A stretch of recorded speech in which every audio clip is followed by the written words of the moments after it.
I would like to be on the record as a formal supporter of general tomfoolery. And what we have to talk about today is some of the most ridiculously high, dangerously high levels of tomfoolery that you might ever come across between two lines being governed by one tyrannical official that's apparently against player safety. But honestly, I kind of agree with the decision the official made. But before we get to that, there are important developments when it comes to the actual state of my room. As you might notice, there are two boxes back in that corner.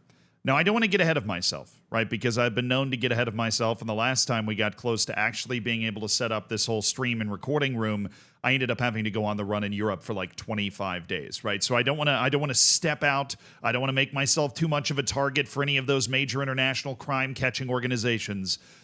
But those are the shelves and stuff that are going to help decorate the background here. There are some design choices that have been made by my team and myself, and by my team, I mean literally my brother and myself, about how we're going to design this room, and purchases were made and boxes have been delivered. Now, we all know that it's going to take me about 15 to 20 business days to actually manage to put all of those things together, all while managing to run, because, you know, running requires time and energy and effort and oxygen and other things that are needed in order to be able to put together really annoying shelves to put together for like 2 hours. But they're here. And they're definitely, you know, we are moving in the right direction. And I just felt like I needed to let you guys know that. Also, this past week, I ran 7 miles 5 different times. I'll pause for your applause. Okay, what the fuck are we talking about today? Right. So, Norwegian top division. You obviously watch a lot of Norwegian top division football. That's how you ended up on this channel in the first place. If you don't know about the Norwegian top division, it actually plays through the summer, right? So it is one of those leagues where even though you feel like nothing else is going on, even though if you watched one of the previous videos, the one about San Marino's club finally winning something, you will know that there is plenty going on. There's early qualifying rounds for all of these various European competitions, all 27 of them. But the Summer League in Norway is in full swing. And this is a match between Sarpsborg and Brann FK. Okay, and in this match, there was an injured player, right? I'm gonna bring up the video for you right here. In this match, there is an injured player.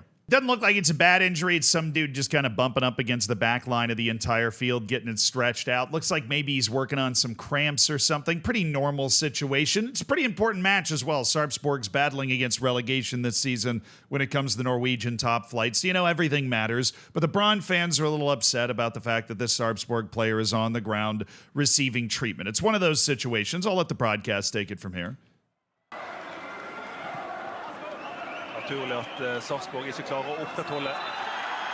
So, I mean, this is one of those situations that could definitely be frustrating. I understand it. He's not necessarily even on the field here. We're right at the end line. He's getting stretched out. We've got some dude wearing the rugby headgear here that's doing the actual stretching out along the end line. If you're in the away section for Brann, which is like right in front of where this is happening, I get it. This is a reason to be frustrated. And the official in this instance is trying to maintain some sort of control over the match, just trying to make sure that everything is going okay, I guess.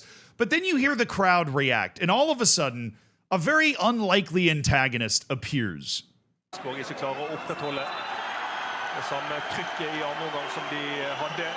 what we have here are the two physios for Sarpsborg that are running onto the field, right? Now, in the referee's view, in the referee's estimation, this is a time-wasting maneuver. And the issue the referee is taking here, right, in this particular instance, is that these guys were not invited onto the field, right? Like, the referee has to wave on the physios, technically. That's how this whole thing is supposed to work. You stand on the side, player's injured, wave the physio on. This injury does not look serious, right? It looks like any run-of-the-mill cramp that you could pick up playing in any match anywhere. This is a Sunday league bread and butter type of injury. Eat some mustard and get back out there. But these guys decide to run on the field anyways, at which point the official immediately gives this guy a yellow card. But, as some people are prone to do, instead of just accepting the yellow card and then maybe trying to go to the side and walk around, because you totally could have walked around the goal to go treat the guy, but they're running across the middle of the field. There's only 7 minutes left in the match, so time wasting is obviously a real concern here. And I think,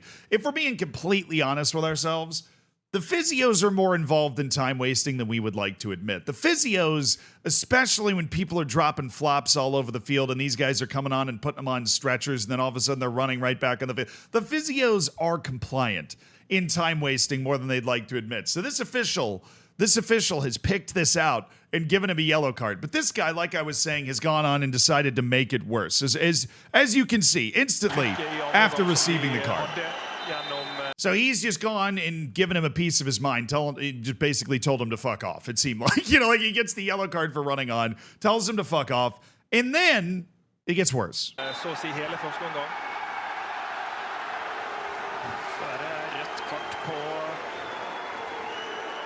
That would be the physio for Sarpsborg with a player down injured in the corner being sent off with a red card. Now, I don't know what the protocol is here. I don't even know if there is an actual protocol for this situation or if this official is just kind of making it up on the fly. But what we do have is an official sending off medical personnel for one of the teams. Now, look, I realize that you want to try and maintain order in the game.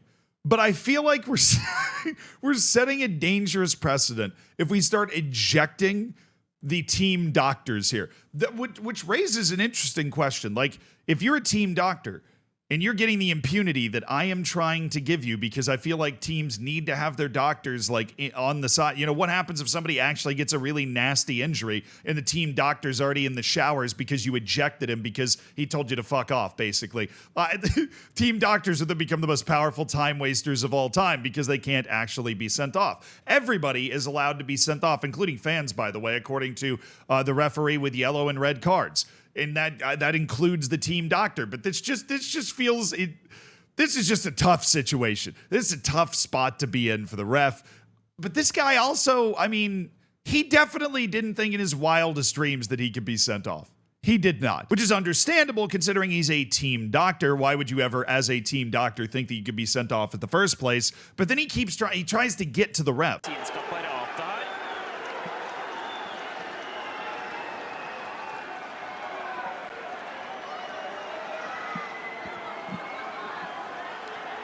He ends up needing a couple of members of his own team to come over and direct him away from the direction of the ref. We saw all the guys on the other team telling the guy to get off the field, but this physio's standing on business. He's ready to throw down. He woke up on the wrong side of the bed this morning. He tried to eat some cereal and the milk had gone bad. It was all disastrous morning for this guy, and he's just taking it out on this ref. But the most important question of this entire thing to me is what the hell happened to the other physio? Because there were definitely two of them, but this guy got a yellow, got really mad, got a red for it, all while the other physio, I'm assuming, ran over to actually treat the player.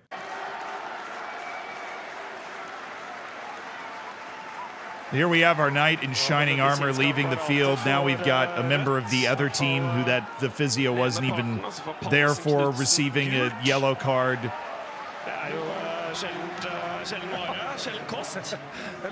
But yeah, the clips that are available don't shed any light on the other physio. So maybe the guy actually ended up getting treated and everything was fine. And this is why perhaps you should bring multiple physios, because you can just get one sent off every match. I'm envisioning some sort of strategy where you hire 5 physios and then at various courses over the match, you just have them run on the field to waste a minute at a time if you feel like you need that. But you just need to save your final physio in case somebody actually gets seriously hurt. I feel like there is a sort of dark arts. I'm surprised Argentina's not already doing this, to be completely honest. This sounds like something Argentina would do with a 1-goal lead in the first half. This sounds like something that would absolutely be in their wheelhouse. But we've identified a situation here where I think literally everybody involved is in the wrong. First, we have the physio who ran on the field when he wasn't supposed to be there in the first place. Then we have the referee who gives him a yellow card. Then we have the physio who decides to be rampant about it, and the referee gives him a red card. But the referee seemingly ignores the fact that there was a second physio that ran on the field,